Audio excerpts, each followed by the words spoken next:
നിലമ്പൂർ നഗരസഭയിൽ വാർഷിക പദ്ധതി രൂപീകരണത്തിന്റെ ഭാഗമായി വികസന സെമിനാർ സംഘടിപ്പിച്ചു. ആരാടൻ ഷൗക്കത്ത് MLA ഉദ്ഘാടനം ചെയ്തു. ഇപ്പോൾ ബഡ്ജറ്റിന്റെ പ്രത്യേക വിൻഡോ പ്രകാരം 30% മുതൽ 40% വരെ ബഡ്ജറ്റിന്റെ 1/3 എങ്കിലും 33% നിർബന്ധമായും തദ്ദേശ സ്വയംഭരണ സ്ഥാപനങ്ങൾക്ക് നേരിട്ട് നൽകും. ഇപ്പൊ കൈമാറിയ വകുപ്പുകൾക്ക് പുറമെ ഇനിയും കൂടുതൽ വകുപ്പുകൾ താഴോട്ട് തരും. പക്ഷേ നിർഭാഗ്യവശാൽ പിന്നീട് തദ്ദേശ സ്വയംഭരണ സ്ഥാപനങ്ങൾക്ക് കിട്ടിയ അധികാരം പോലും തിരിച്ചു പിടിക്കുന്ന അവസ്ഥാവിശേഷമാണ് നമ്മൾ കണ്ടത്.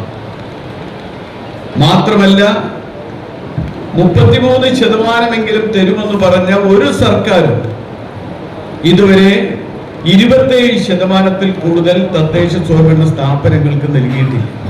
നഗരസഭാ ചെയർപേഴ്സൺ പത്നി ഗോപിനാഥ് അധ്യക്ഷത വഹിച്ചു. ആസൂത്രണ സമിതി ഉപാധ്യക്ഷൻ ഡോക്ടർ ബാബു വർഗീസ് സെമിനാറുമായി ബന്ധപ്പെട്ട പ്രവർത്തനങ്ങൾ വിശദീകരിച്ചു. വൈസ് ചെയർമാൻ ഷൌക്കത്ത് അലി കൂമഞ്ചേരി മുഖ്യപ്രഭാഷണം നടത്തി.